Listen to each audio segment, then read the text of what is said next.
বোন হলো আল্লাহর দেওয়া শ্রেষ্ঠ নিয়ামত। আমার মনে হয় এই পৃথিবীতে যাদের বোন আছে সে হচ্ছে পৃথিবীর সবচেয়ে সুখী মানুষ। আসলে যাদের বোন নেই তারা হয়তো এই আনন্দটা কখনোই উপলব্ধি করতে পারবে না। তো হ্যালো এভরিওয়ান, আসসালামু আলাইকুম। কি অবস্থা সবার? সকাল সকাল বাবা ব্যাগ ভর্তি করে বাজার নিয়ে আসছে। আসলে আজ আমার বোন গাজীপুর চলে যাবে আর ওই যা যা পছন্দ করে তাই তাই নিয়ে আসছে বাজার থেকে। আসলে এই ভিডিওটা প্রায় 15 দিন আগে আজ হঠাৎ চোখে পড়লো, তাই ভাবলাম যে আপনাদের সাথে শেয়ার করি। আসলে আমরা যা যা পছন্দ করি আমাদের বাবা তার সাধ্যমতো সবসময় চেষ্টা করে তার মেয়েদের খুশি রাখার জন্য। তো আজ বাবা বড় একটা পাঙ্গাস মাছ নিয়ে আসছে, কারণ আমরা সব বোনেরা এই পাঙ্গাস মাছ অনেক পছন্দ করি। ঘরে একমাত্র বাবা ছাড়া সবাই আমরা পাঙ্গাস মাছের অনেক ভক্ত।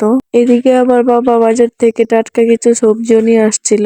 এই তো এখানে ছিল সিম, কাঁচামরিচ আর বেগুন, সাথে কিছু ছোট মাছও ছিল।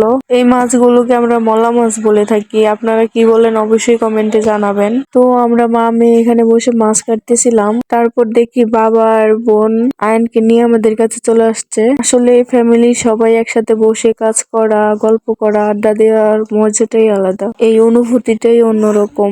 এই অনুভূতি কখনোই বলে বোঝানোর মতো না। আমার বোন এবারে এসে অনেকদিন থেকে গেছে, যাওয়ার সময় মনটা অনেক খারাপ হয়ে গেছিল, তারপরেও কি করার, পরের চাকরি করে যেতে তো হবেই। একটা জিনিস খেয়াল করছেন, আমার বোন ছোট বাচ্চাদের মতো আমার ছেলেকে ভেঙাচ্ছে। আসলে আয়ান আমার বোনদের অনেক আদরের। তো যাই হোক, এখানে আমাদের মাছ কাটাও প্রায় শেষের দিকে।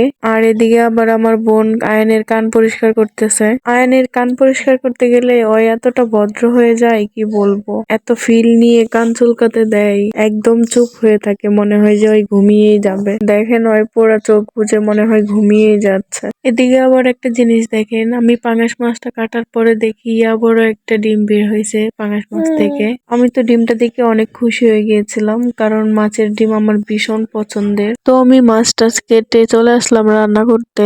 আপনারা হয়তো অনেকেই ভাববেন আমি মাছ কাটলাম, মাছ কেন রান্না করি নাই। কারণটা হচ্ছে আমার বোন ওই বলতেছিল মাছ রান্না করতে হবে না, আমার জন্য তুমি গরুর বট আছে ঘরে সেটা রান্না করে দাও। ছোট বোন আমার কাছে আবদার করছে আর আমি বড় বোন হয়ে সেটা রাখবো না, তা কি হতে পারে। তো আমি সাথে সাথে ফ্রিজ থেকে বের করে ভিজিয়ে রাখছিলাম আর মা আমাকে মশলাগুলো বেটে দিল।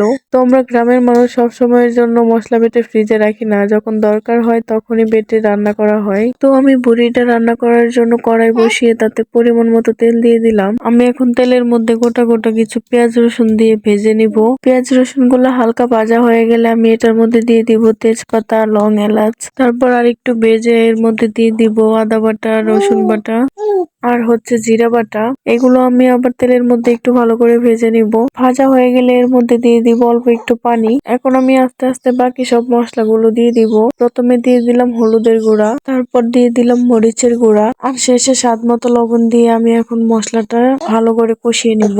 একটা জিনিস কি জানেন, বোনেরা যখন আমার কাছে আবদার করে তখন কেন জানি না আমার মধ্যে অন্যরকম একটা ভালো লাগা কাজ করে। আসলে ছোট বোনেরা বড় বোনের কাছে আবদার করবে, এটাই তো স্বাভাবিক, তাই না? আর এই জন্যই তো বোনের আবদার রাখতে সাথে সাথে আমি ফ্রিজ থেকে বট বের করে রান্না করে নিচ্ছি। মশলাটা কষানো হয়ে গেছে, তাই আমি এর মধ্যে দিয়ে দিচ্ছি বটগুলো। আচ্ছা, আমরা তো এগুলাকে গরুর বটও বলি আবার বুড়িও বলি, আপনারা কি বলেন বলেন তো। তো আমি এখন হালকা বটগুলোকে কষিয়ে নিব।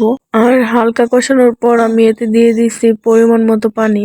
এই পানিটা দিয়ে আমি তরকারিটা রান্না করে নিব। আস্তে আস্তে এই পানিটা শুকিয়ে যাবে আর আমার রান্নাটাও কমপ্লিট হয়ে যাবে। তো পানিটা শুকানোর পর আর বট ভাজার ফাইনাল লুক দেখেন, দেখতে কতটা লোভনীয় হয়েছে। আমার তো দেখে এখন আবার খেতে ইচ্ছে করতেছে। তো যাই হোক, অত লোভ করলে চলবে না। আজকের মতো এখানেই বিদায় নিচ্ছি। সবাই ভালো থাকবেন, সুস্থ থাকবেন। আল্লাহ হাফেজ।